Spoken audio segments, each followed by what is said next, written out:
Hi everyone, welcome back to another episode I started of the Onigiri and Co podcast. Today I am with Xjet Bruce. I thought it was better to introduce like this. It sounds like a superhero name.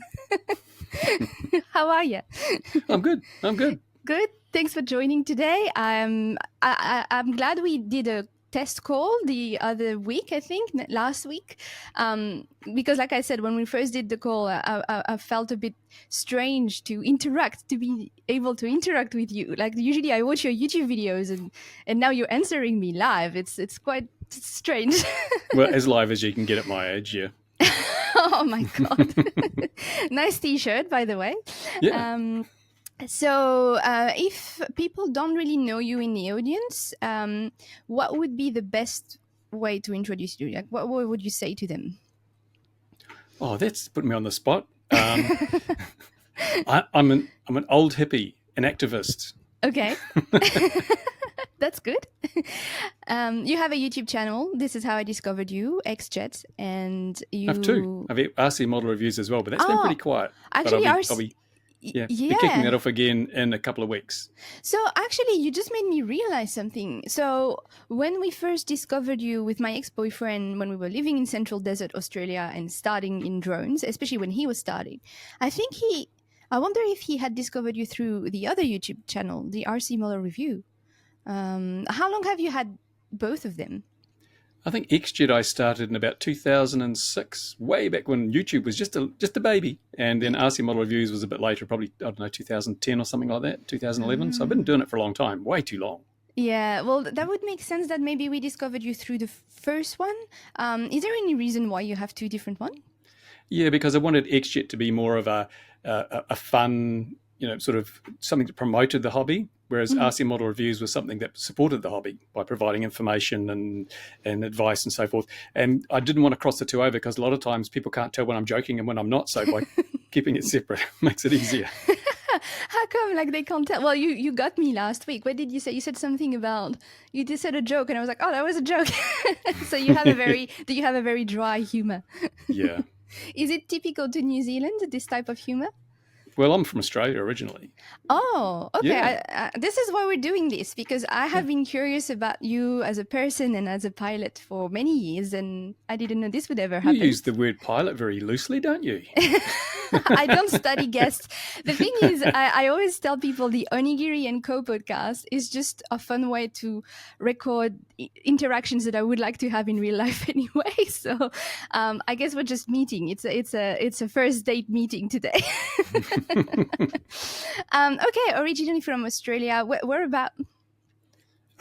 Orange, Central West Plateau, New South Wales. Ah, yes. Yeah. Okay. I came out here, many years ago, 1970s I came out here. So, sort of long in my distant past. Yeah. Do you think your accent has slowly shifted to the Kiwi accent? It has, but when I get excited, I get a bit Australian. So you have a mix. My fush turned into fish. Yeah, exactly. Fish and not fish. That's awesome. Okay, and so now you're locating in New Zealand, and you, like we just said, you have long experience into RC models. So what did you start? What type of models did you start with? Aircraft or what was? Yeah, aircraft. I think I was 7 or 8 years old, and a friend of the family gave me a little balsa wood and tissue kit set to build. And it was a little wind-up rubber band model, and I built that and thought, this is kind of cool. And I've just been doing it ever since, basically. Yeah, okay, wow. That's and can I ask how old you are? I'm 71 next month. Ooh, are you a Pisces? Yeah. Ah, me too. Oh. Fellow Pisces on the podcast. Very good. They are the best ones, let's just be honest. Like cool. Okay, well that's a long time flying. And so the passion has never, we were talking about this in the last episode with Bot Grinder about burnout and things like that. So I'm thinking, over so many years, have you ever had enough and stepped away, or were you consistent? Yeah, I was pretty active until I discovered girls and cars in my teenage years, and then I sort of stepped aside for a while because they're far more interesting, really. But then I got back into it when I came to New Zealand, actually, because I was only 24, 25 or something when I came here, and I had more time on my hands. I got back into it, and for quite a long time I flew, and then I got busy with work, and I stepped back again for a few years. But then I came back in about 1990, bought some RC helicopters and things, and got back in, and I've been sort of doing it ever since. Okay, wow. Because, I only know the side of you. It's like when I'm going to go on tangents, but when I got Joshua Bardwell on the podcast, I said, Joshua, I think I have watched 5% of your video, and it's so unfair because I only go to your YouTube channel when I have a question, and I'm like, how do we do this? And you have the answer. And so for you, I feel like I also have only watched 5% of your YouTube channel because it's when I see a title pop up that is a little bit interesting, controversial. I'm talking about the Xjet one. I'm like, I want to hear about this. So for me, you are well known as the person who's very versed actually in the rules of aviation in general. And I like to hear your opinion. You called them rants last time, but I want to call them opinion. So how come, like, what motivates you to also share this kind of content to YouTube? Because I don't really know any other pilot in the drone community who often shares opinions on rules and laws in details way like you do. Well, I've always been someone who has questioned, rules and regulations to make sure that they are, when we need them. An unregulated, unruled society is just anarchy. But recently especially, there's a tendency for rules to be introduced just for the sake of having some rules. And it looks to me as if the people who are making rules have never done behavioral science. They don't understand psychology. And certainly when it comes to drones, they are setting aside all the normal rule-making processes to introduce rules that are dishonest because they're not actually giving us the reasons why they want the rules. And that grates my gears because I can see the hobby heading for a very bad place without people to protect it from this over-regulation. And most people, it's just a hobby, it's just something they enjoy, and they don't really care on a day-to-day basis of what's happening as long as it doesn't affect them. But the problem is it eventually affects everybody. And by the time it does affect you, it's too late to make a change. It's much easier to stop bad things from happening than to get them to be unwound in terms of regulation. So, and I've been around a long time. I've seen these things happen time and time again as a process. And you look at bureaucrats and regulators, and they have this mindset, they have these processes they go through. And I can see it happening. I've seen it happen dozens and dozens of times before in other fields of involvement. And it's now happening in model aviation. And if things keep going the way they're going, the outcome is very bad for everybody. So a lot of people say, oh, you're just worrying too much. Just go and fly.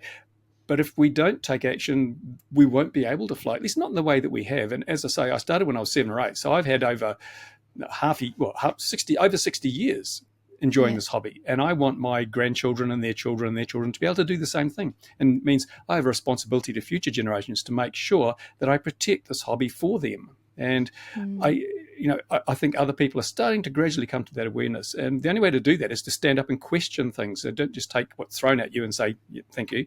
Say, why? Give me the reasons. Where's the risk assessment? Give me, the justification for these, removing my freedoms and selling them back to me as a privilege. And so that leads me to a question that, because you mentioned, you have 60 plus years of experience in RC aviation and things like that. And do you actually fly also big aircraft or like planes? You've never seen me fly a model, have you? I would never go in an airplane I was flying. Okay, I don't know. I'm just asking, just in case you have done it, though. Okay. Well, I have. To be honest, yes, I have flown full-size aircraft, not legally, and there's only as a passenger, only someone beside me. But I've never had the passion for flying full-size aircraft. It's too easy. It's like it's like driving a car. Anyone can do it. Models are always more exciting to me because you get the chance to design it, to build it, to fly it, to repair it. All the things that you can't usually do if you're just a pilot. And as I say, there's also I would like to live a bit longer than I've lived already. And, if you don't take your feet off the ground, it's much safer. That's really true. Besides, if you're a pilot, you could hit a drone and die. Yeah. Yes, you never know. It's funny you say that because I'm a bit paranoid when I get a bit stressed. And so I sometimes get stressed when I go to the airport, not because of flying in a plane, but like all the logistics that it takes. So I get stressed by that. And then once I'm in the plane, I'm like, I'm actually glad that CASA exists. So for people who don't know, CASA is the regulation like the FAA, but it's in Australia. Does it have a different name? What is it in New Zealand? It's CAA, Civil Aviation Authority, like they call it CAA in the UK. But to be honest, you're safer in a plane than on the ground, because if you're on the ground, bits of Qantas airliners fall off quite regularly. And then we had the Boeing 737 MAX 9, the door plug fell out. I mean, it's dangerous being on the ground. You're safer up there with the... Yeah, that's true. You know, my dad used to take a lot of planes to travel around the world for his work, and he had lots of incidents more at landing or while waiting on the ground. You know, so it's actually a good point. So all over these years, you know, that you've spent in the RC hobby, especially aerial, how was the regulation? How has the regulation evolved? Especially, did you see a big difference when drones entered the scene? Like, was it? Yeah, I'm curious actually. Yeah, well, the hobby's been pretty much unregulated for decades. There were no, like in the USA, there was no altitude limits. There was nothing like that. It was just basically just don't go and kill people.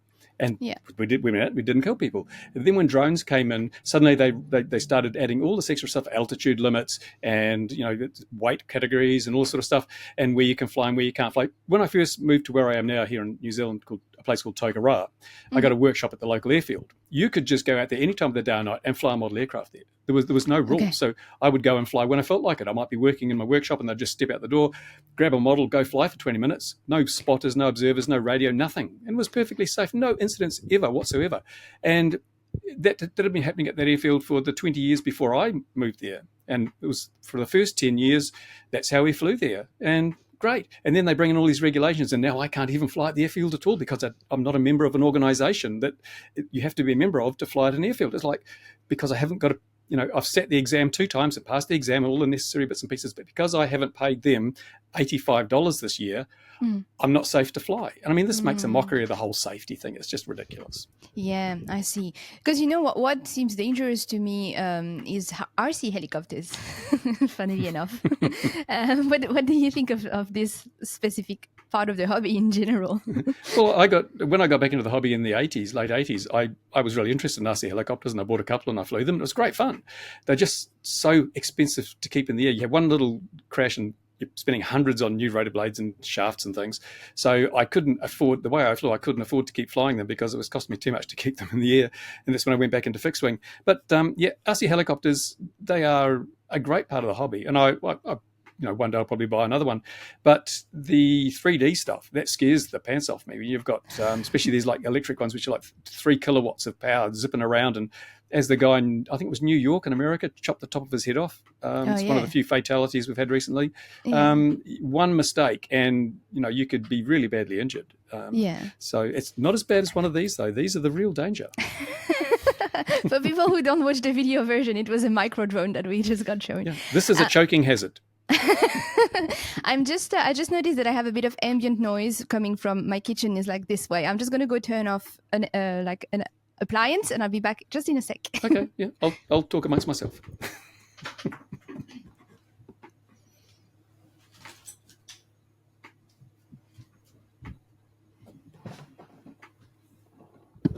And here I am. I'm getting more and more comfortable on this podcast with like breaking the flow. And by the way, Lexi, who was supposed to join, is telling me right now that she has really bad internet connection, actually. So she won't be a guest in this episode. But for the audience, she will. I just want to say she will be back as soon as possible on the podcast. Anyway, transition. Let's go back to the topic. So you said it definitely became noticeable when drones entered the scene. And how soon after drones entered the scene did you notice that things were going quite strong in terms of laws and regulation? Yeah, it was drones started being a thing about 2009, 2010. I think I flew my first tricopter in 2009, and back then we didn't have flight controllers. It was 3 motors and a servo and 3 helicopter gyros, and that was it. It was great, and it was all made of wood, so they broke easily. But again, there were no regulations then. But when DJI came out and people could go to the local shop and buy a drone that they could fly without knowing the slightest thing about the principles of flight or common sense, that's when regulators decided, well, we have to do something because these people are flying them in the wrong places. Because traditionally the hobby, if you wanted to learn to fly something, a model airplane or even anything else, a helicopter, you had to sort of go along, and generally you joined a club and someone showed you through the ropes and took you on a buddy box and taught you to fly. And they also taught you the rules and the good sense, the things you do and you don't do. So by the time you were ready to fly by yourself, you were trained in the skills of flying and the responsibilities associated with flying. So pretty trustworthy bunch model flyers. So they were no problem to the regulators. But of course, guys that just go down to the local department store and buy a DJI drone and take it out of the bag and go and film some airliners, they're the real problem. So that's why they decided we need to regulate these things. The thing that really annoyed me most, and I think it annoys a lot of people, is that drones, like camera drones, GPS-guided camera drones, are one thing. Model aircraft, something different. You give someone a model aircraft or even a freestyle drone and say, there you go, fly that. They'll just break it or just crash. They can't fly it. It's impossible. You've got to learn all the processes. But a DJI camera drone, anyone can fly it. Move the stick this way, it goes up. It just stays where it is unless you disturb it. So the fact that the regulators lumped those camera drones in with the traditional hobby, or should I say lumped the traditional hobby in with the camera drones, was ridiculous. They're totally different communities, totally different groups, totally different risk profiles, but now they're subject to exactly the same rules. And it's like kind of saying, well, we know that motorcycles are dangerous, so we're going to introduce laws that regulate motorcycles and children's tricycles with the same rules, because well, they're all bikes, aren't they? And that's what they've done. So the hobby, the long-standing hobby community with a great record for safety and responsibility is being punished for the sins of a few idiots. And I'm not saying all DJI drone or camera drone operators are idiots, because when you look at that, even there are so many of them that if you do a per capita analysis, I've done this in New Zealand, the number of incidents caused by drone operators, camera drone operators per head of population is less than that caused by manned aviation. Drone operators, even the camera drone operators, are more responsible than manned aviators. You look at the reports, number of manned aircraft in New Zealand, number of pilots in New Zealand, number of incidents, number of drone operators, number of incidents, you're more likely to have a manned aviator causing an incident than a drone operator. So they're very responsible. Just there's so many of them, you will get more incidents. So, but to lump them all together shows that they're not being honest about why these things are being regulated. Yeah. Okay. Well, why do you think these things are regulated? Well, back in the day, when I was young and we carved our models out of solid blocks of rock, the airspace from 0 to 400 feet was worthless, had no commercial value, because it was too low for safe manned operations, apart from agricultural spraying and stuff like that. And, the only time aircraft came below 500 feet was to land or take off. It's too dangerous. If you have an engine failure or something else goes wrong, altitude is your friend. It gives you options, gives you time to make decisions. So nobody flies low because it's just dangerous. But now, with the potential for delivery drones and eVTOL flying, unmanned, unpiloted manned aircraft, this 0 to 400 foot airspace suddenly has a massive commercial value in the eyes of some people. So now they want to make sure they have control of it. Just follow the money trail, really. And when you've got the likes of Google and Amazon and Boeing and Airbus all throwing huge amounts of money into developing products for this piece of airspace, it has to be regulated so we can get rid of the pesky model flyers. People, when I initially suggested this, they said, it's rubbish. But I think people are now coming to the realization that there are billions of dollars being thrown into this piece of airspace. And for example, in America, the FAA says you cannot fly BVLOS commercially until you have a functional sense and avoid system or detect and avoid system. And the problem with that is you can't detect a model airplane. You can't detect a freestyle drone from a delivery drone. There's no technology that lets you do that. So if you're going to fly commercial operations in the area, the only way you can do it, BVLOS, is to make sure there are no model aircraft, there are no recreational drones in that area. And the only way to do that is to regulate so that you've got full control over those things wherever they fly. Realistically, once, or let's say when the commercial drones delivery pick up more, let's say it's going to happen. So what do you think the altitude they would like to use to do that? Like, it seems complicated even for us, because I was thinking recently in another episode, we could just divide the airspace we use a little bit more and we get some altitude. But I guess those commercial drones need to sometimes do emergency landing and things like that. So like the Google ones on the power lines. For example. How do you think it could practically happen? This is a thing that annoys me too, and it speaks to the dishonesty of the regulators. All the regulators are talking about integrating drones into the national airspace. And my point is, you don't integrate drones into the national airspace any more than you integrate pedestrians into the flow of traffic on the freeways. Yeah. You separate them, you segregate them. They're totally different types of traffic.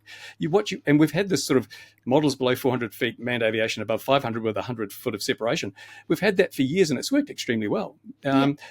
But now they want to integrate. Why? And the reason why is because you've got companies like Google and Amazon and others all building UTMs, this unmanned traffic management system. Mm-hmm. They know there's a huge amount of money there. Google doesn't want to run a drone delivery service. That's way outside their core operation. They've got nothing that comes close to that anywhere else in their whole corporate structure. What they want to do, they make money providing services. And the service they want to provide is a drone traffic management system and air traffic control system. So the only way to justify that is to prove that drone delivery is going to be big. You must get the infrastructure in now. So they do all these drone deliveries. Remember, they haven't made 1 cent from any of their trials. They don't charge anybody. It's all free. So naturally, people use something that's free. You charge them $10 to deliver a $2 bottle of water and they'll think twice. So they're building up what a perceived demand for traffic management services by providing this free service and saying, oh, it's totally viable, even though we make no money. And so then they will roll out these UTMs. They're under development. They've got engineers working on UTMs now, and so is Amazon, because their end game is to provide the service. It's like during the gold rush, the really smart people didn't go digging in the dirt for gold. They sold buckets and spades and sieves. They made their money by providing a service, and that's what Amazon and Google are looking to do. And the trouble is, a lot of people don't realize that. They think, well, if Amazon's doing it, if Google's doing it, there must be a future in drone delivery. I see. This is every time I speak about this topic, I cannot see how us as little hobbyists, we will be able to compete with an industry that will be based around drones, even though all that we do is flying around trees or flying racetracks, which are really not that high. I was surprised the other day, I'm really bad with measurements in general. So I was at my local park to do actually DJI testing. Don't hate me. I was doing like surveying tests for work. Yeah. And so because I'm quite close to a local little airport, which is it's my duty to just land when there's aircraft, so that's fine. I can handle that. I was for sure not even flying at 120, and I was trying to restrict myself. I was trying to find what ceiling would be okay to do my survey at, and I look at the trees and I'm like, I wonder if 50 meters is enough. It was enough. The tree was maybe like 30 meters, and I'm like, wow. So it means that with my drones at this spot, and I'm talking really tall eucalyptus, I'm not even higher than 30 meters, because that's the top, that's where I'm going. But again, I speak as now, my lifestyle, my way of flying, this is what it looks like. And I'm totally aware that when I was younger, in my 20s, and I was hanging out with other pilots, there are other things that have been done around buildings, and not me, because I wasn't skilled enough. But, I have seen people do things, and I'm like, I wonder if we can also contributed to more regulations. What do you think? The mistakes, we were talking about sins from the DJI users. Do you think mistakes made in our hobby, FPV hobby, have contributed to more regulations as well? No, I don't think anything we've done has contributed to the regulations. I think it's all down to the commercial pressures pushing these regulations out the door. Because, as I say, if it was down to mistakes that have been made, it was down to behaviour of people, why did they lump in the traditional hobby with drones? Because the traditional hobby, every regulator says, we consider the traditional hobby to be responsible and no problem at all. But we're going to regulate them as if they're these evil droners. I mean, that betrays the agendas that are going on here. They could have said, well, we're going to regulate drones and only drones, because the hobby's never been a problem. But the problem is the hobby uses the same airspace that Amazon and Google are using for that. So we've got to regulate them. We use the word safety because it's the easiest excuse. No one can complain about us making regulations in the name of safety, because everyone wants to be safe. So how can you object to that? But it's not about safety, because my complaint has been, if you're going to make rules and regulations, you need a case, a business case, say, for that rule or regulation. You need to prove that there's a risk that you are mitigating by way of this regulation. Mm-hmm. And so I see all these rules coming out, but I don't see a risk assessment to justify them. A good example is the FPV spotter rule.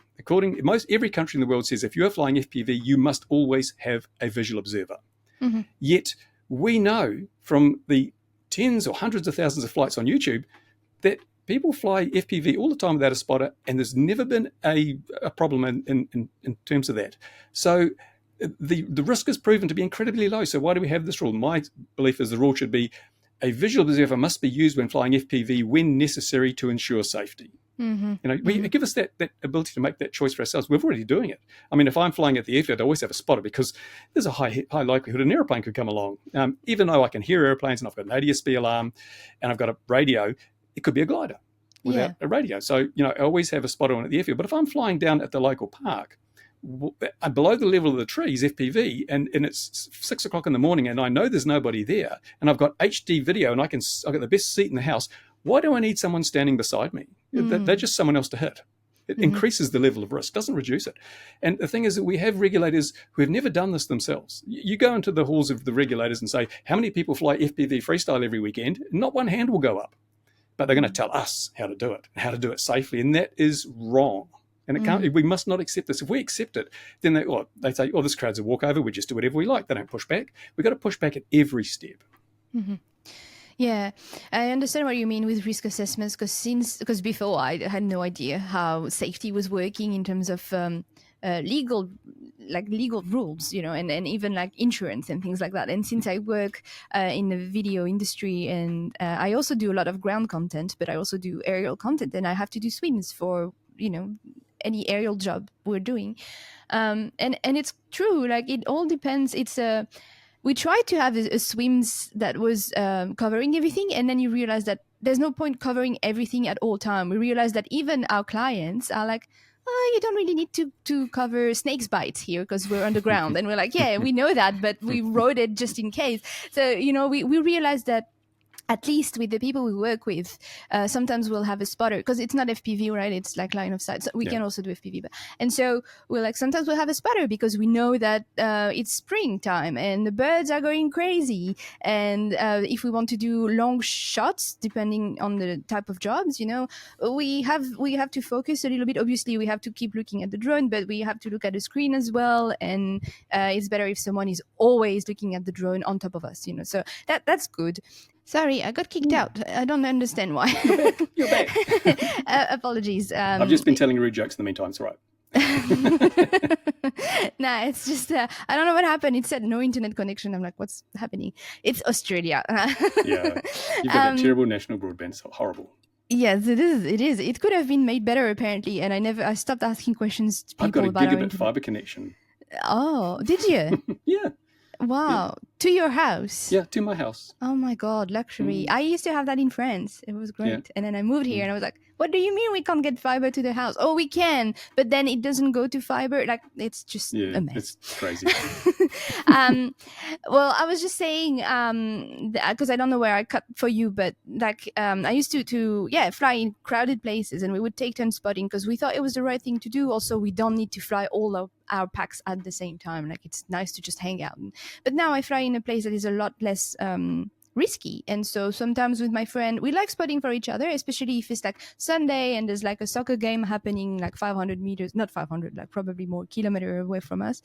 But also sometimes it's during his lunch break and my lunch break, and we're like, it's not, there's no one, everybody's eating or at work during the week. So we if we're a bit pressed by time and we only have 30 minutes because it's the break, we fly at the same time. And the whole FPV thing is ridiculous in Australia anyway, isn't it? Because you have to have sort of basically permission to fly FPV, don't you? We need to, we need to have permissions and do flight paths and things like that.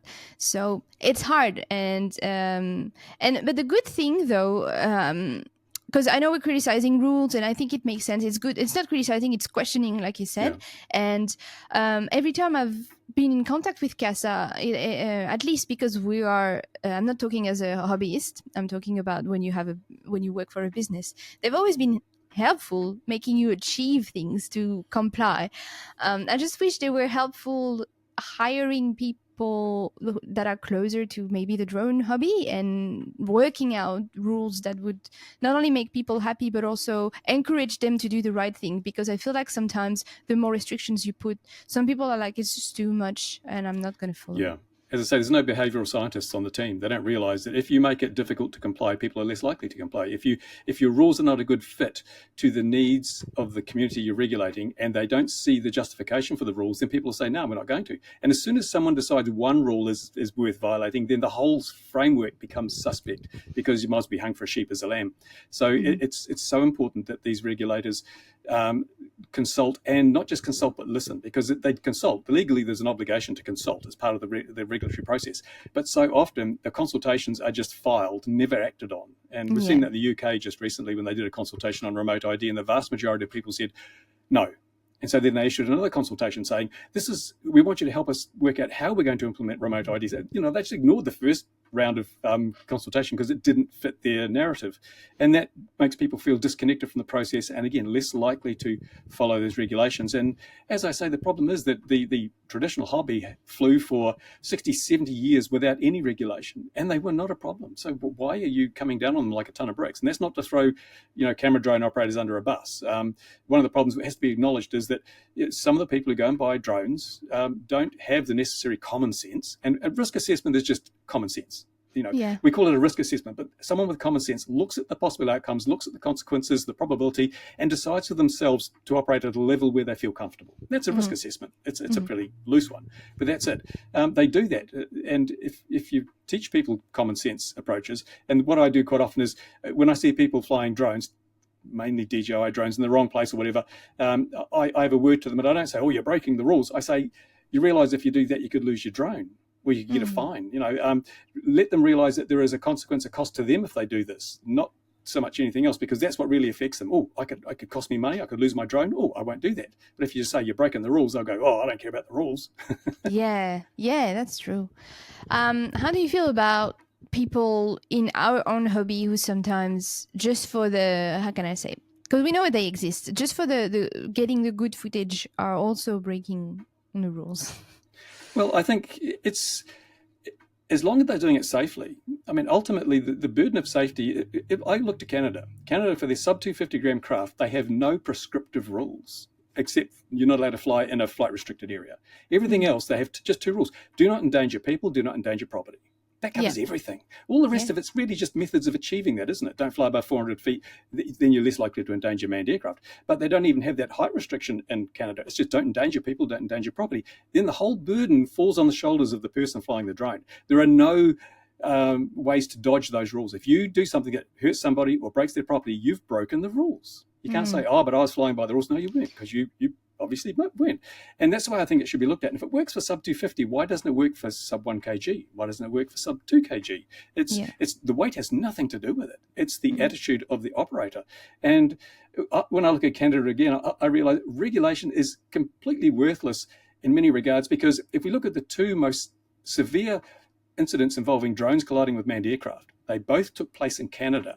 They both involved the Royal Canadian Mounted Police operating drones. If anyone's going to be following the rules, if anyone knows and does all the checklists and ticks everything off, it's got to be the police, right? Yet they've flown their own drones into their own helicopter and into a Cessna 172. Oh my God. If that's how good rules are. That rules are so good that if you follow them, they don't protect you at all. You've got to have the right attitude and knowledge. You've got to have knowledge. Now, there are basically several classes of people who cause problems. First of all, there are the ignorant people. Now, rules won't change their behavior because they don't know about them. So rules are ineffective there. Then you've got the malevolent type. They've got the people who want to create problems and cause trouble. Again, they just say, what the hell with the rules, don't care about them. So rules are ineffective there as well. So the two worst offenders, rules have no effect on. Rules only affect those who follow rules, who by inference are not the problem.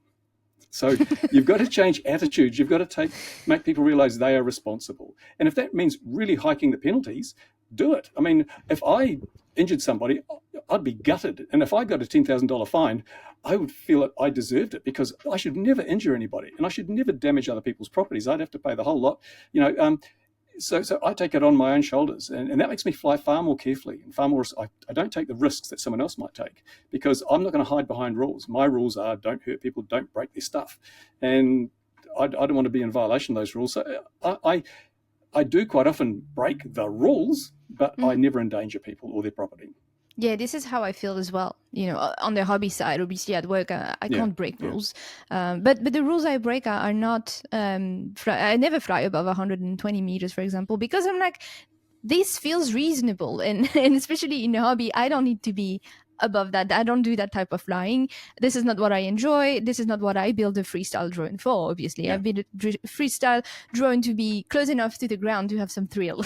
And besides, when you get that high, everything looks like you're in an airplane. People look like ants, and there's nothing to see. It's the thing that I tried to get in action here in New Zealand was I realized that when somebody buys a drone, one of the first things they want to see is how high will it go? Woo, because it's a new drone. Oh, let's see how high it goes. How far will it go? All those things.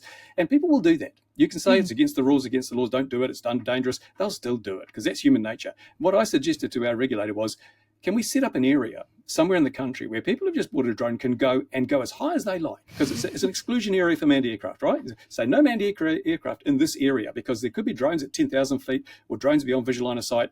And as long as you keep your drone in that area, you can do what the hell you like, because there's no manned aircraft to get in the way. I said, this will let people get it out of their system. They're going to do it anyway, so why not give them a controlled environment in which they can do it? And if necessary, I'll set it up, I'll supervise, I'm happy to put all the time and effort into doing that, so we can give these people somewhere safe to get it out of their system. And their response was, oh, no, you can't do that. Like, why? Why not? You're either in favor of safety and you realize, again, human behavior, behavioral studies, people are going to do it. Why not give them a place to do it safely? I mean, when I was a young lad, many, many years ago, I used to drive like an idiot. I got my license and I was full throttle everywhere. And it's only luck that I didn't kill myself. Then I discovered motocross. And suddenly, wow, I can get that out of my system on a track. And I loved motocross, and I rode motocross for quite a few years. And the moment I started riding motocross, my driving on the road settled down. I followed the speed limit, and I was just, it saved my life. Motocross saved my life because I was able to get that need for speed and acceleration and G-forces out of my system in a safe environment. And I think that's what we need to do with some people that buy drones. Yeah. When you were talking about a place to push the limits, I was thinking of all my friends that are into motorsports, and most of the time they're quite safe on the road because they can get it out of the system at the track. Obviously it involves cost, it involves other things, but this makes sense because the track doesn't fix itself when it's broken, all these kind of things. But it's true, most of the time when you see people having dangerous behavior on the actual road, it looks like it's because they can't do it somewhere else. And this is behavioral science. I mean, I'm surprised because I know that behavioral science is an important part of aviation safety, but they're not applying it to drones and people. And you'd think the human factors are critically important, but they're not applying that stuff. Why don't they learn from that stuff and use it? They're treating.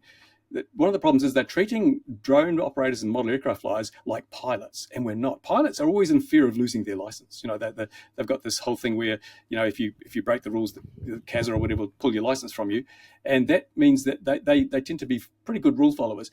People who fly drones and model aircraft, they got nothing to lose. They might get a fine, but they can still keep flying. So they don't have that document they can withdraw, which is another reason why a lot of regulators now are looking at having these tests and having registration, because it gives them a document. Once you have an aviation document, you are really under the control of the regulator. Without that document, they don't have as much control over you. So this is, I think, why they want to try and control people. But the average guy on the street doesn't give a damn about the regulator. And so I think your approach was really interesting about raising fines if it's needed, and also basing it like common sense is hard because you would think everybody has the same type of common sense, but I understand what you mean by common sense. But I like the Canada common sense for non-camera drone or camera drone, saying don't injure people and don't damage property. It seems like, yes, then suddenly you have a frame to work around of actions. So I like this because I feel like instead of how can I say, it gives back people responsibility instead of giving them an infinite list of rules that they don't know why they follow it. It's like when when I was a kid, I was really interested in fire, like a lot of humans, and so my dad took my hand. It sounds terrible, but it's not terrible. And he put it on the oven because he several times told me, don't do it. It's going to hurt. And it's a rule, right? It's like, don't do it. But then he said, hey, and he put it for a second, right? He's not an awful person. I don't want people to start calling services and things. And I was like, I cried. And he was like, see, that's what happens. And with fire, it's the same. And I never lit up candles on my own again or touched, So it sort of feels the same. And it feels like also people, I don't know anything about behavior, right? Like you said, science and things like that. But I feel like when you trust people and when you make them understand that they're trusted to do something right, they're more likely to do it than when you imply that they're not trustworthy. Yeah. The trouble is the regulators treat us all like we're bad actors. They use the phrase bad actors. I mean, like, unless you prove otherwise, you're assumed to be a bad actor. And you've got to prove otherwise by setting a trust certificate and all sort of stuff. In certain countries, these little exams and things. And it's dehumanizing. You can't be trusted. So if the regulator doesn't trust us, why should we trust their regulations? And once you say to somebody, we trust you to do this, then suddenly there's a burden and an honor. And that changes people's behavior, and they feel, I must live up to this trust. I must, preserve this trust. And that, because ultimately, very, very, very few people actually want to hurt other people or break other people's property. It's usually done out of ignorance or negligence or whatever. So it's not someone setting out to say, I'm going to draw blood today, or I'm going to break someone's car or something, by flying into it with my quad. People don't do that. So we shouldn't presume that they're setting out to do that. And again, I just wish they would go back to the drawing board and get some help. The regulators need help. They really do. They need a lot of help in this, because then they've never had to deal with the public before. They've never, say pilots are a different breed. They spend a lot of money to get their license, and they train, and they want to preserve that privilege. We're just a bunch of regular folks with toys. So we don't have the same, mental attitude to the words of the regulator. They need to be aware of that and adopt policies or strategies that take that into account. Yeah, I agree. Where do you think would be a good balance between what we already have? Because obviously they can't, I don't know if they can scratch it all, but you know how we were supposed to demonstrate. I like that you said demonstrate abilities at some stage, because when I had to fly commercially, I had to show that I could get a license and I could operate a drone line of sight. I could do slaloms and things like that, or bring it back. I have no idea what the orientation is. I have to bring it back. Do you think, I don't know, sometimes I'm like, if everybody was having a drone license, do you think that would be already too much asking for hobbyists to just show that we can do it, and then you can lift a bit the regulations of our shoulders, or it doesn't help? Yeah, but instead of enforcing it, making it, well, you have to do this, you have a tiered system. If you don't have if you haven't proven you've got the necessary capabilities, you can only fly sub 250. And these are the conditions associated with that use. But however, if you go out of your way and you learn and you pass a test, it gives you extra privilege. You can do more things. It's like, when you get your driver's license, you get your learner's license, you can only do so much. When you get progress to the full license, you can do more. And that's the way it should work. So it's a reward system, not a penal system, not you can't. It's a do this and you can do more. I mean, that's the way, again, behavioral science. People love having things that they can earn better results, and they will put in the effort to do that. But if you make them do it, they'll do it grudgingly. And I mean, a driving license actually is probably a good thing, because if you gave most people who drive cars today, gave them the theory test again, how many would pass it? Yeah, that's very true. So can I ask, because you seem to really understand all the behavior science that we've been talking about, do you have any background in this? What do you do for work, or do you study that beside work? No, I've always had an interest in psychology, because he who understands how humans think has an advantage on everyone else. And so if you're a salesman or anything, if you interact with people at any level, understanding how their brains work and how they think and how the thought processes go, it gives you a decided advantage in negotiations and all sorts of things. So it's always been a valuable skill, and I've read a lot. And back in the day when we had books, I used to read a lot and just learned. One of the benefits of being old like me is that I've got a lot of life experience to draw on. I've made so many mistakes. I've learned a lot of stuff. And it's unfortunate that just get to the point of knowing everything and you're dead, So. Oh my God. Maybe that's the meaning of life. Because if people were living forever, they would be able to give experience, in the Matrix, I just download your experience. But if people live forever, imagine people living forever. They'd be telling you the same thing every day because they get old and forget. And getting old is a terrible thing. Yeah, that's very true. And I was talking about this recently, about other topics. I was like, oh my God, if I'm 33 in March this year, and I'm thinking, oh, this makes so much sense now, but I had to go through my 20s to realize it makes sense, because I had been told by 30 plus years old people who were not that, it was only 10 years difference, right? Things. And I was like, yeah, whatever, and then you realize, oh my God, they were right. And you cannot realize this when you're young. So yeah, I've always been interested as well in how people think. I just haven't really done anything about it. I haven't really read. I like philosophy, like French philosophy that we were told in high school, and I found it fascinating. It's not really about the people. It's more about, concepts like freedom and money, even. Like money is a concept, or at the moment I'm really preoccupied by the freedom of speech. Me too.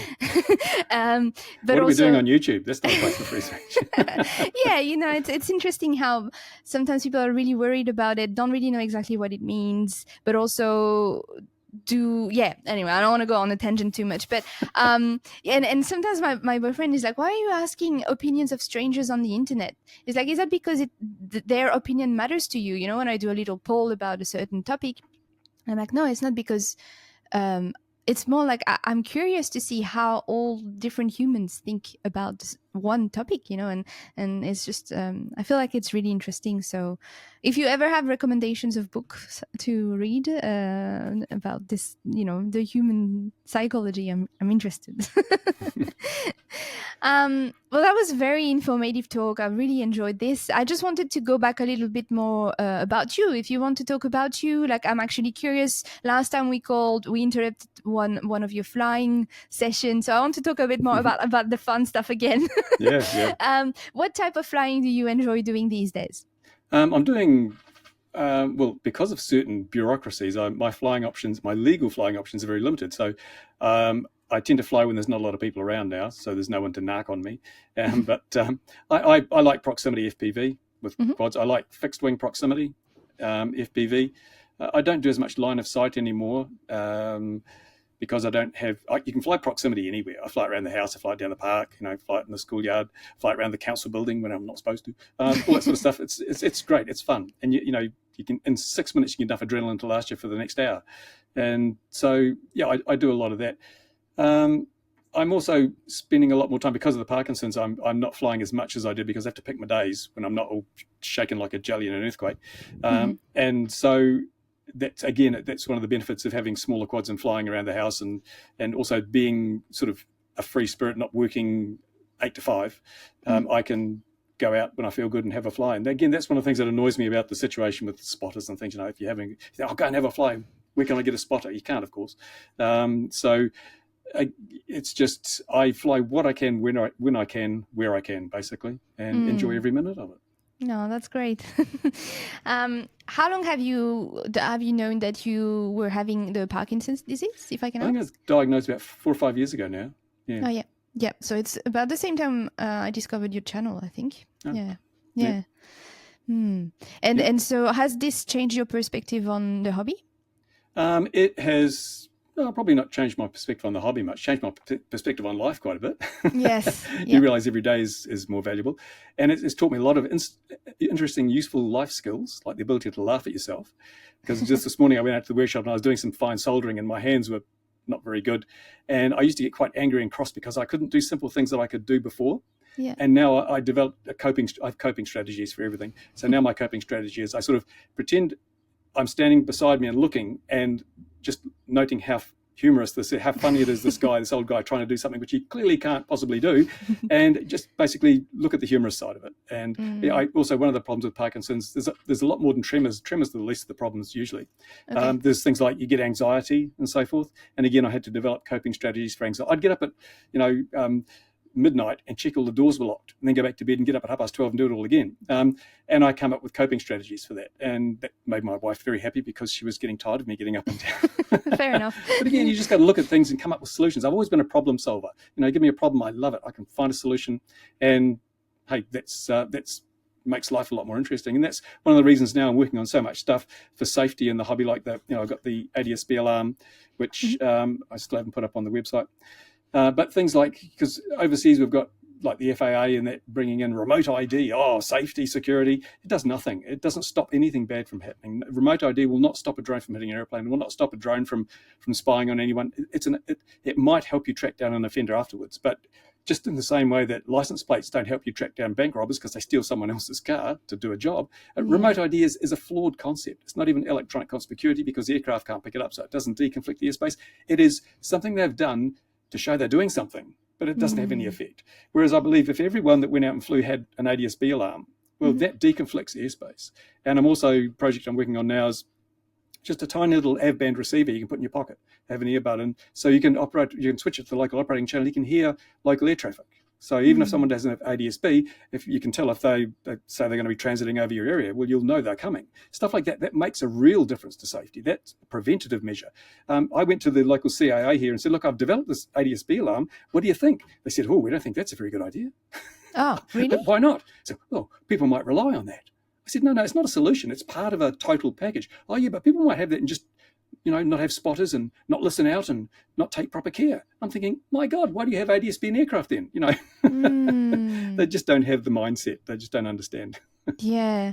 So you took time to develop, these days you also take time to develop your own little projects and solutions like this. Yeah. Okay. Yeah. It's quite like, I had a background in electronics before I got into software, and then had a background in software before I got into the internet. So I sort of leapfrogged all these things. So I've got quite a handy suitcase full of skills which I can bring to bear on this stuff. Yeah, like what can I ask a bit more about what you've studied over the years? And I'm actually curious. I became an electronics engineer and designed and built and maintained electronic systems, mainly process control engineering and telemetry systems, way back in the old days. And then I got tired of having to go out on cold days and fix telemetry transmitters and things. And I also encountered that everything was going from analog to digital with all the systems. I thought, well, this digital is kind of cool. Oh, software's fun. So I switched to software development. And I started my own company, ran a software business for 20 odd years and sold that. And then there was a time the internet came along. I thought, oh, the internet looks interesting. So I started working in the internet, and I developed a website. It was called 7am News, which was actually, at the time, it was the world's most widely syndicated web-based news service. This is back in 1999. Wow. And Nielsen net ratings put it ahead of the BBC, Fox News, CNN, and all the others, because I was syndicated around a whole lot of other third-party websites. And I sold that, and then I started building pulse jet engines and things. And then I was getting back into the hobby and discovered YouTube. And so the rest is history, as they say. This is fascinating. It does sound like everything you do works really well. Well, I need to do things I'm interested in. People say, what's your job? And I say, I don't have a job, because every day I'm doing stuff I want to do, and I'm just lucky I get paid for it. I've never had to work a day in my life. I've always done things I wanted to do and was able, fortunately enough, to make them pay me money. Yeah. Are there any downsides to be so passionate about the work you're doing? Yeah, sometimes you can overdo it. Ask my wife. We haven't had a holiday in I don't know how many years, decades now, because there's always something else to do. I've got something to do. I can't take a break. That's one of the downsides. Yes. That's why I was asking, because people are like, oh my God, this sounds amazing. And I'm like, when I talk about people who are either lucky or have, worked really hard to work in the field they want to, I'm like, yeah, it seems like it's awesome, but what's the negative side of it? And they're like, it's hard to switch off, because you always think about it. You're always thinking about the next idea. And even if you're like, no, this is my Sunday, I'm supposed to be gardening or something. And then you're like, you have an idea and you're like, I have to write it down before I forget it. I remember when I was a young lad, probably about 10 or 11, and I was also into electronics, making electronic bits and pieces. And I went down to the local TV repair shop, and I wanted a part for something I was building. And I was talking to the old proprietor, grey-haired guy, in glasses, and he's probably older than me. And he said, oh, yeah, what do you want that for? I said, oh, I'm building something. He says, oh, okay, what do you want to do when you grow up? I said, I want to be an electronics engineer. He said, oh, it's your hobby, is it? I said, yeah. He said, well, don't make your hobby your job. You'll ruin both. And that was the worst advice I'd ever heard, because I made my hobby my job, and it's been great, because I've always had more than one hobby at a time. So people say, oh, you burn out. Hobby and job's the same, you'll just burn out. But no, because when I get a bit tired of something, I'll just do something else. I'll keep doing the main thing as my job, but I'll do something else for my spare time. So I've shifted from electronics was my job and my hobby. And then when I got a bit burnt out with electronics, it was still my job, but I flew model aircraft. So it gives you that division. You've got something else to do. I can't understand. There are people out there who do not have hobbies. What a sorry life they must live. Yeah, I guess what you mean by that is don't rely on one thing to be happy, because work can make you happy and hobbies can make you happy. But if you only have one thing and it's work and a hobby, that's when it gets tricky. Yeah. You just need to rely on different things for your happiness. And I think you'll burn out too. I mean, I've never had burnout. I don't know whether it's just me, but I watch YouTube videos. Oh, I'm burnt out and I've got to give up YouTube. I was like, what? What a snowflake. I mean, you take a little break if you like, but I mean, don't complain about what you're doing. Just don't do it. Yeah, or find what makes you unhappy and maybe work on it. And it's true. I think people who get burned out, it's because they've started using something the wrong way. You know, they're starting doing something slowly, and then it can feel like it's a path. You know, it's so easy in life to start taking a bit of a wrong direction, and then it snowballs effect, and suddenly you're completely away from the original path you had thought about, and then you're like, well, how can I come back that way? And sometimes it's really hard. So maybe that's where people realize that oh my god, I'm burnt out, what do I do now? And it's panic mode, but you can slowly walk back maybe. So, Yeah. and you have to accept it's going to take time. Or you know, instead of taking the straight line to where you want it to be, that's when you have to start zigzagging around and be like, oh, I need to do this, you know, because you cannot always walk back exactly the way you walked first. But that's how I see it. And I always think that when people realize that they're unhappy, that's already a good step. Yeah. Sometimes it's hard to realize you're unhappy. Yeah, it can be a hole that's hard to see out of. I think one of the things also is that I think people set themselves too much of a timeline. I know a lot of YouTubers, I have to have 2 videos a week, 2 videos a week. I never set myself a schedule. I mean, if I feel, because the worst thing you can do is make a video because you're supposed to be making a video. I make a video because it's something I'm passionate about, or I've done something interesting, or I think people should see this. I don't just make stuff to put a video up to earn money, because it's not about earning money for me. I want to share the fun stuff. I want to inform people. I want to make people think, but I don't just want to make content for the sake of making content. This month I've made no videos because I've been busy working on so many little projects. Also, the fact that January YouTube doesn't pay your beans. But I mean, it's a good time to take a bit of a break, because you're not losing much in the way of revenue, because everyone spent their money before Christmas. The ad rates are so low that, you know, now's the time to get all the, you know, work in place for these little projects I'm working on, and bundles of stuff from AliExpress, which I've got to, you know, put together and build. And then it means from February, I can just start rolling out projects that are useful and educational and things. And my flying I've done pretty much under the radar because of all the political situation here, but I'll start doing more flight videos in February, and, you know, just take it from there. So it's given me a bit of time to unwind and just pace yourself. Yeah. And I guess what you said is very important. If you do things because you want to do them, not because you have to, again, talking about human psychology, it usually works well. When I felt like I had to do videos for YouTube is when I stopped doing it in 2018, I think. So. And we missed you, Noelle. No.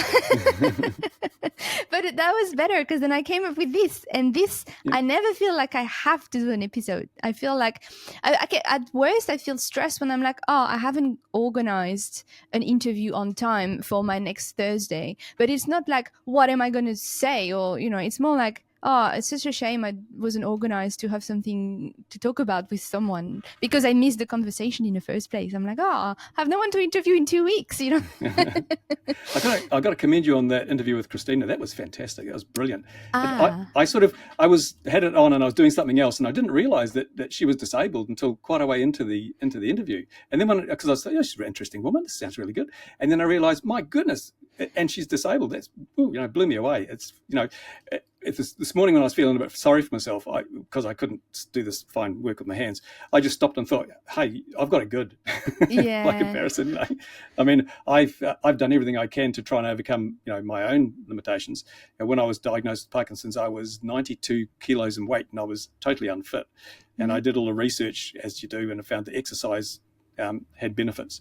So now I'm down to 75 kilos, and I work out regularly, and I walk 10 to 20k a day, and it's made a huge difference to what I do. But I'm in a position I can do that. You know, if I wasn't able to do that, I don't know what I'd do. It's You said something interesting when we were trying to organize the episode, and I was meant to ask you outside of the recording, but if you want to share it, you said something like your days start at 1 a.m. Can you explain a bit that? One of the problems with Parkinson's is sleep disruption. It's terrible. I mean, it doesn't matter what time. I've tried everything, but I get about, if I'm lucky, I'll get 4 hours sleep a night. So I usually go to bed fairly early, because it's easy. You know, when I feel tired, I go to bed. But then 4 hours later, if I'm lucky, bing, I'm awake. That's it. I get up, because there's nothing I can do about it.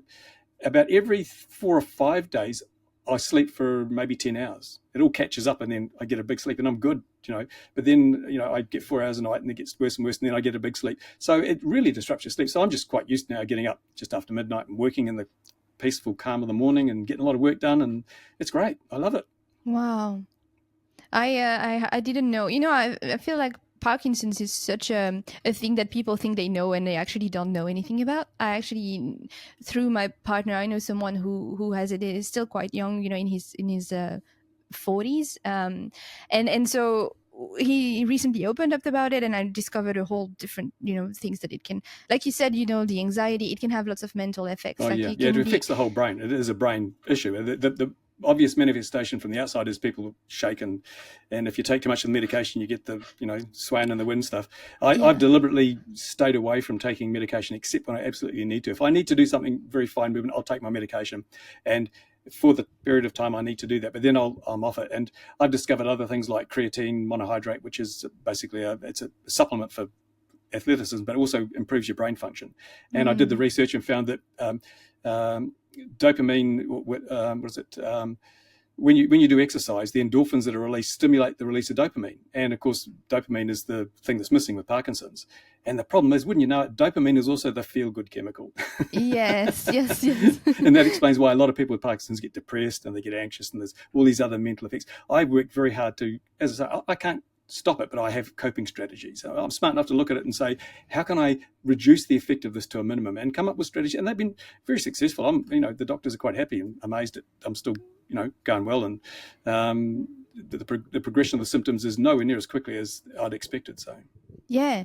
And do you think the hobby, the nature of you being curious and always having to think about things, also help not only dopamine, but I don't know, the yeah, brain? the brain's like a muscle. If you don't use it, it atrophies and dies. And if you look at the people who end up with dementia, I've sort of just looking at people I know around me that have are suffering with mental decline.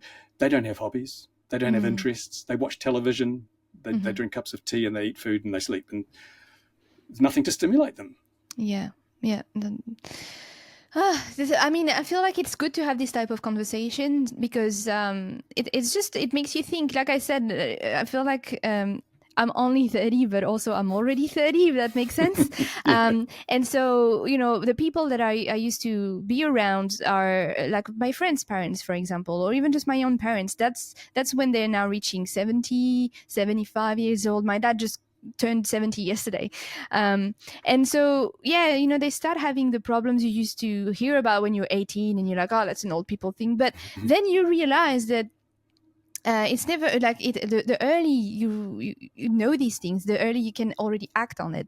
And it's so funny how Instagram feeds work, because I think Instagram worked out that I had this realization recently, and it's sending me elder woman accounts that are doing yoga, that are doing like activities, and so they have their Instagram account, and I'm like, wow, one of these person is 71 and she can do like headstands, and I'm yeah, like, yeah, and I'm like, what is going on? Like it's so good to have this and make you realize that you have to work it on as soon as you can.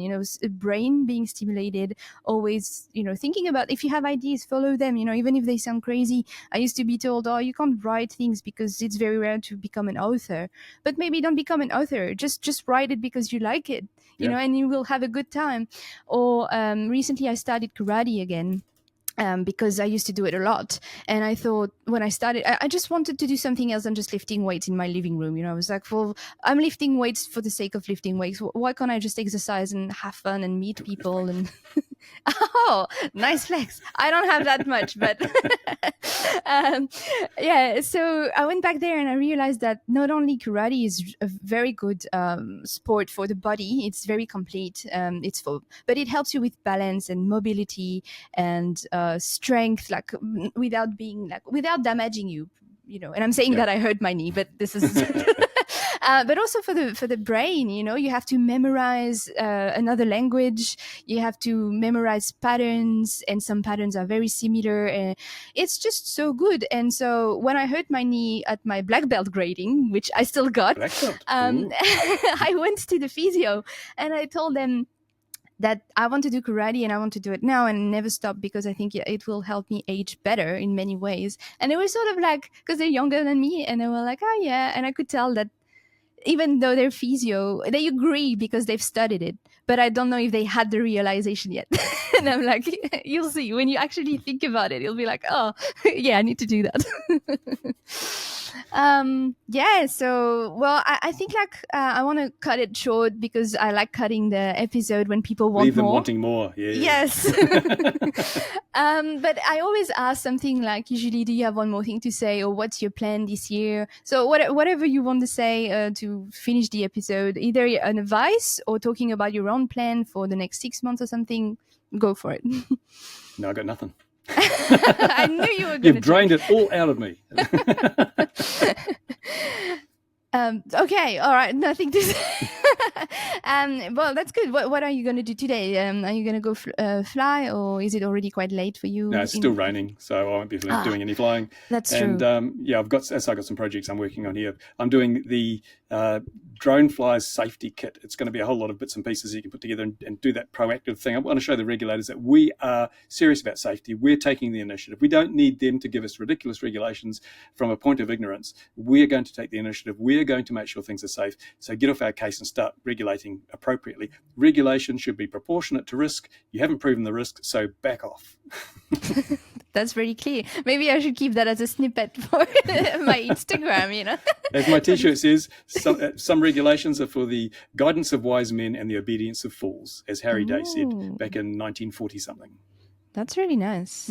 Well, I'm looking forward to what you come up with. This genuinely made me want to follow your channel a bit more closer because like I said, it was only the right striking titles, but I realized that that following your knowledge, you know, is very valuable because you share it on YouTube for just us to listen. And I really liked the fact that we talked about taking responsibility first when we fly, but also I've always thought, what could be our responsibility to make laws better if we can have an impact in some ways? And I feel like you have great projects you're working on to do that. So and if anyone feels like me, they should totally go and check your YouTube channel. Do you share most of this type of knowledge on Xjet?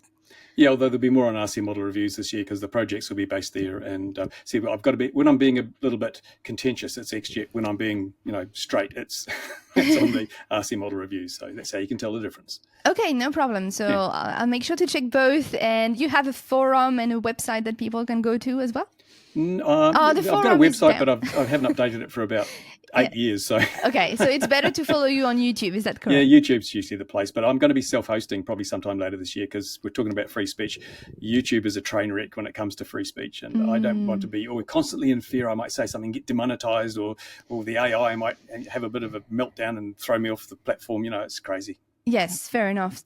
We can talk about this in another episode. Once you have made the move, that would be actually interesting to compare. And once they're down to one viewer, one subscriber. Oh no, I hope it's not going to happen. I will be there. And thanks everybody, obviously, for joining us today. Thanks for supporting the podcast by sharing, liking, giving us reviews. I hope you enjoyed this one. Give us a good review if you have. Don't give us a review if you didn't like the episode. I have a Patreon. Don't forget to mention your Patreon. Yeah, so I have Patreon, and that's what allows video pretty much at this day, and also that's what helps me with the workflow. So being able to publish an episode every second week is also supported by Patreon and with AI tools and things like that. That I have to pay for. So thanks for all my patrons as well, and yeah, thanks for joining today, Bruce. It was just a pleasure. It was a pleasure for me as well. Thank you. And so, we'll have you again in a podcast. And for everyone listening, we will see you again in about 2 weeks' time. Happy flying. Bye.